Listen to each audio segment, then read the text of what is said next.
Humans are awful at war, concluded Envoy O3 Eyes in her first assessment of the newly integrated species' ability to reliably defend their corner of the Orion arm. In a vacuum, without the great chain knocking at the metaphorical door, it would have been an interesting conundrum. Compared to its neighbors, humankind didn't lag behind in technology.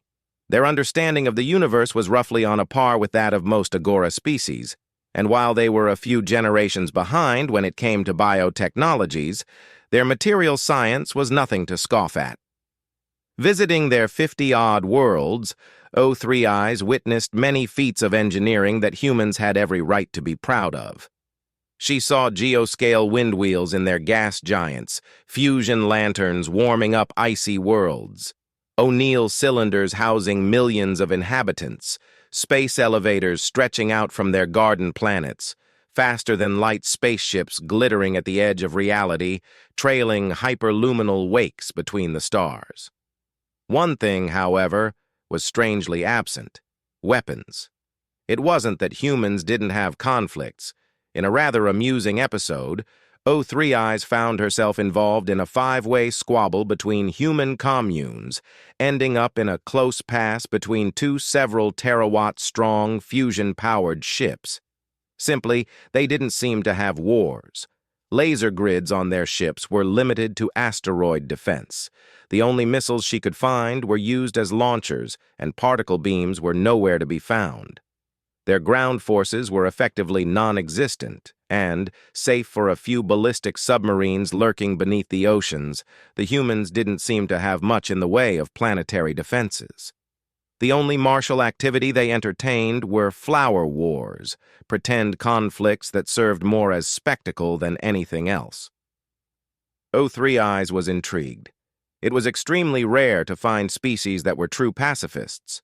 Pretend pacifists existed, civilizations that prided themselves on being pacific, but would stand ready to unleash their wrath on those they assumed to be deserving of it. She had but contempt for them. They were all old, ancient civilizations, whose main claim to fame was to have emerged from their homeworld a few thousand years before the others, and could now rest on their laurels. Humans were anything but that. They had no hidden stockpiles, and they were certainly not a sleeping giant. They were not a submissive species either, disarmed by a long-gone master or biologically unable to exert aggression. No, realized O3 Eyes after a few decades as an ambassador, humans were pacifists by choice. It was a deep-seated principle, their way of living in the interstellar age. Once again, not a problem. Hadn't their little corner of the galactic community turned into a march with the sudden disintegration of the empires of the Perseus arm in front of the Great Chain's relentless advance? Member species of a march were expected to receive various advantages, in exchange of which they would stand firm for the Agora, protecting the borders of the multi-species democracy. O3 Eyes thus faced a problem. The Earth and its daughter planets were extremely valuable, and the humans were not equipped to defend them against the tidal wave of the Great Chain. The envoy considered the direct neighbors of humanity, wondering if they could make up for humanity's shortcomings. The Messer hive mind was the archetypal march species, a strong, deeply united civilization capable of throwing untold billions of soldiers in the path of the Great Chain. The Pleiadians were less fit to combat, but still a great addition to the Orion March. The delicate, blue-skinned humanoids had a taste for particle beams, and could strike at the Great Chain from long distances with their planet killers, harassing the fleets as they crossed the inter-arm void. How would humans ever fit into that? For a time, O3 Eyes considered a grim possibility. She could manipulate either the Pleiadians or the Messer into annexing human space and putting them under their wing. They would easily win a war. But the Agora wasn't a competing arena of scheming species. It was a galactic democracy, and if O3 Eyes believed in one thing, it was the fundamental truth that all Sophonts had a right to self-determination. She could not do that. Then what? Arm the humans by force? Have them retool their industry for war? There was no time. The Great Chain would hit within a few decades, and in its state, the human economy would take at least a century to transition to military production. Everything was to reinvent and develop. And more importantly, O3 Eyes feared it would alter human society and psyche to such a point they would inevitably revolt against the Agora. When the first tendrils of the Great Chain reached the Orion March, O3 Eyes braced and feared for the worst. It did not come to pass. There was one thing she hadn't quite figured out about humans. Their pacifism wasn't passivity. Like many things, such as their syndicalist organization or their environmentalism, it could be traced back to their industrial age, to the era where they had almost choked on their own civilization. Humans had forgotten how to fight, but they had not forgotten how to act. 4 centuries prior, they had narrowly avoided disaster by focusing their societies, economies, and cultures towards the singular goal of safeguarding their own homeworld. The arrival of the Great Chain, of this unyielding force bent on conquering the local group, brutally reignited this drive. In the first months of the invasion, O3 Eyes noticed a peculiar thing. The Orion March was holding better than she would have thought.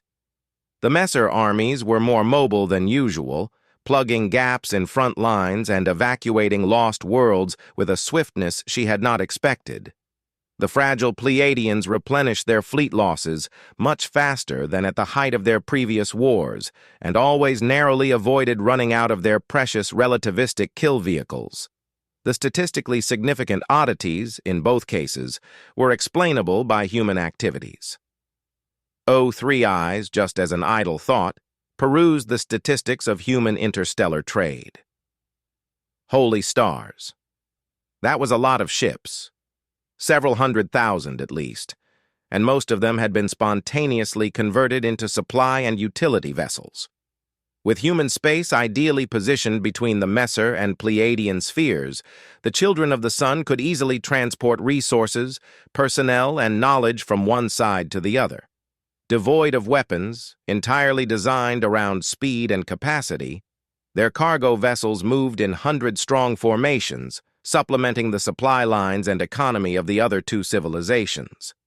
It was more than help. The human contribution acted as an exoskeleton for the Messer and the Pleiadians, multiplying their ability to hold and fight back. Many worlds were lost against the Great Chain. Many billions died, but at no point did the line falter. There were gigantic cargo ships running constant back and forths between the industrial gas giants of human space and the biofurnaces of the Messer hive.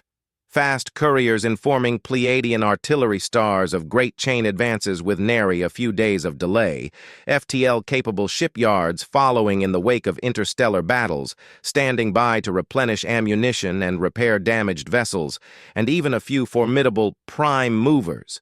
Massive antimatter-powered clippers that could haul entire flotillas between stars, sparing Messer and Pleiadian ships the stress of a group long-range hyperluminal translation. And all of that without mounting a single weapon on their ships, without firing a single shot, without even using their own drives in self-defense. The human devotion to pacifism had something of a mythical oath. Even as they lost thousands of ships and millions of people to the Great Chain, they did not break it. When the second wave, the true invasion, the real tendril of Great Chain Fleet Orion, hit the march 2 decades later, all the local civilizations had changed. The Messer hive had turned into a war machine of stellar proportions, churning out dedicated life forms by the tens of billions from worlds turned into planetary-scale corallian reefs. The Pleiadians had built a cosmic wall of fortresses through the arm, nickel Dyson's beams aimed outwards, and their fleet was now equal to none in sophistication. And the humans. As battles unfolded, O3 Eyes marveled at them. Their supply ships were now directly integrated to the Messer and Pleiadian battle order, acting in unison as if they had been part of the same species. Pleiadian clippers and Messer moths screened them as they moved. But the escorts were not always necessary. Within a very short time frames, humans had radically overhauled their propulsion technology, equipped with military-grade power generators, but without the weapons to complement them. Human cargo vessels could brute force their way through extremely long-range hyperluminal jumps, bypassing Great Chain blockades with ease. The human network now allowed the Messer and the Pleiadians to act as one single war economy, each of them covering the other's weaknesses with human space as a hub of stellar proportions. Unconcerned with the manufacture of armaments, the great artisanal industrial complexes of human space churned out medicine, supplies, and non-military equipment for its allies. Its extreme versatility was stretched to its limit, but the adaptability of humans quickly allowed them to size up to the pre-war Messer and Pleiadian economies. Entire human planets had been converted to facsimiles of Messer hives, while Pleiadian specialists oversaw whole gas giant systems where their technology blended in with human machinery. From probes dropped in the billions to advanced hydrogen steamers shadowing the tendrils of the Orion fleet, the children of the sun painted a picture of the invader crisper than any telescope. As the Great Chain started threatening human systems, their allies jumped to their rescue. At the height of the war, human cargo ships often worked double duty, ferrying goods out and reinforcements in. Some systems were lost to the enemy, but the humans surprised O3Is by their swiftness to relocate and start anew. As the Great Chain approached to consume their worlds, they simply moved their O'Neill stations away and retreated in order. 30 years after the beginning of the assault on the Orion March, the Great Chain finally identified the true cornerstone of the staunch defense it faced, the Earth itself. Sweeping through a weak point in Messer hive armies, hundreds of thousands of ships made a beeline towards the sun.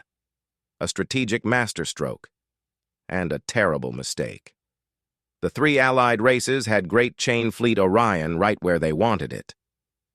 As the Messer and the Pleiadians converged on the solar system, an apocalyptic battle erupted in the Kuiper Belt, quickly spreading towards the outer planets.